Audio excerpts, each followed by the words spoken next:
Hello guys, and welcome back to our video. In this video, we will explain everything you need to know about the Vikings, known for their recklessness and a name that still develops inquisitiveness in every mind. So sit back and grab your preferred beverage as we dive right into the video. Etymology. The word Viking is not entirely clear in its etymology. Regarding its beginnings, there are numerous theories. Vikinger, an Old Norse word, is typically denoted as a raider or a pirate. It was utilized from the 12th to the 14th century and was probably derived from an old Scandinavian word used by people who were not Vikings.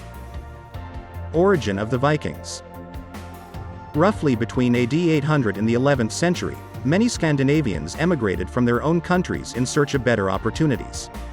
These maritime warriors, often known as Vikings, Norsemen, or Northmen, started by looting British Isles coastal sites, particularly unprotected monasteries. They would leave their traces as pirates, raiders, traders, and settlers over the following 3 centuries, known as the Viking Age, on a large portion of Britain and the European continent, as well as on present-day Russia, Iceland, and Greenland. Vikings left their native country for unknown reasons. Some have argued it was because of overcrowding, although the first Vikings searched for wealth rather than land. Europe was getting more affluent in the 8th century AD, which fueled the development of trading hubs like Dorestad and Quentovic Ipswich, London, and York in England. In the new trading markets, Scandinavian furs were very pricey. The Scandinavians learned about new sailing technology and the rising prosperity and associated internal struggles among European kingdoms through their trade with the Europeans. With this information, the Viking ancestors' pirates, who attacked merchant ships in the Baltic Sea, could extend their activities in search of riches into the North Sea and beyond. Religion. A pagan and polytheistic religion of Old Norse that originated in what is now Denmark around 500 BC was the original religion of the Vikings. Most significantly, though, they weren't Christians. Earliest raids. The Viking migration from Scandinavia began in 793 with a raid on Lindisfarne, a small island off the northeastern coast of England that was home to monks. This area had a renowned learning monastery, well known across the continent for its enormous library and knowledgeable monks. Along with many church artifacts, monks were slain, cast into the sea, or captured as enslaved people during this attack. The library was also destroyed. This incident established the stereotype of Vikings as brutal warriors who had little regard for learning or religion throughout the Viking Age. The attack rocked the European religious community to its core, even though they did not totally demolish the monastery. The unprotected island churches of Skye and Iona in the Hebrides and Rathlin were attacked by Viking invasions 2 years later. The island monastery of St. Philibert on Normudier, close to the Loire River's estuary, was the site of the first invasion ever documented in continental Europe in 799.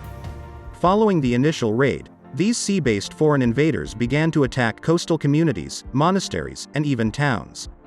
Due to the frequent marine incursions, fortresses were developed in the shape of sea-facing stone walls and walled-in harbors, which proved to be quite efficient at preventing raids.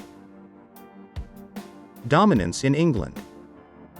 Ireland, Scotland, and England had become essential targets for Viking settlement and invasions by the middle of the 9th century. Viking armies started to focus more on England than Francia after King Charles intensified the defense of West Francia in 862 by reinforcing cities, abbeys, rivers, and coastal areas. Only one kingdom, Wessex, could successfully fend off the onslaught of Viking raids that hit England after 851. East Anglia, Northumberland, and Mercia were destroyed by Viking forces, most of whom were Danish. At the same time, ruler Alfred the Great of Wessex was the only king to defeat a Danish army in England in 871. After departing Wessex, the Danes relocated to Danelaw, a region in the north.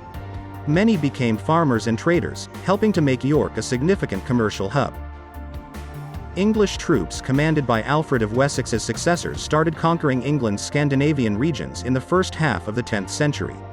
The final Scandinavian monarch, Eric Bloodaxe, was driven out of England and slain in about 952 AD, ultimately merging the English into one kingdom. Conquests in Europe and beyond. Scandinavians, primarily Norwegians, established the first permanent settlements in Iceland in the 9th century. Iceland is an island in the North Atlantic where significant populations of people have not yet been established.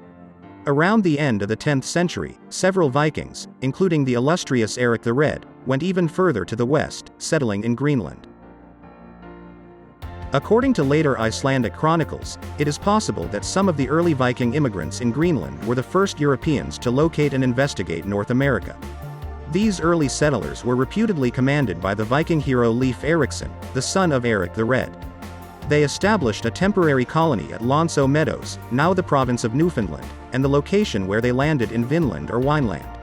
Aside from that, there is little proof that Vikings have been in the New World, and they did not establish any lasting settlements. End of the age. It is generally agreed that the Viking raiding age ended when Norway's King Harald III Sigurdsson was overthrown at the Battle of Stamford Bridge in 1066. At that point in time, every single kingdom in Scandinavia had converted to Christianity, and the remnants of Viking culture were gradually incorporated into Christian Europe's culture.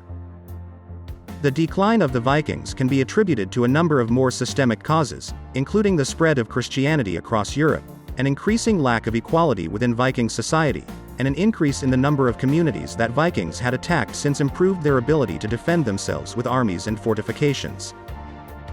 The Scandinavian roots of some terminologies and names in the regions where the Vikings settled, such as northern England, Scotland, and Russia, are the most common places to look for indications of the Viking heritage in the modern world.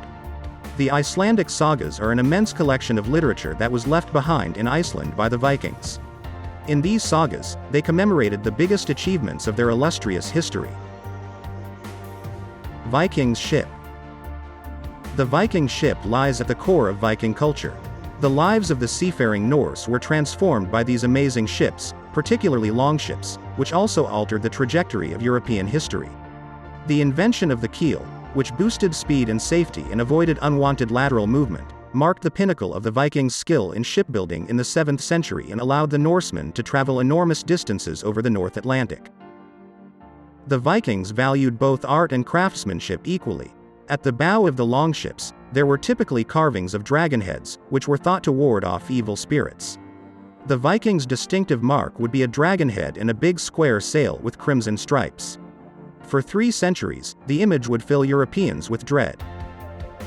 This brings us to the end of this video. If you liked the video, please consider subscribing and sharing, so we can keep bringing more content like this.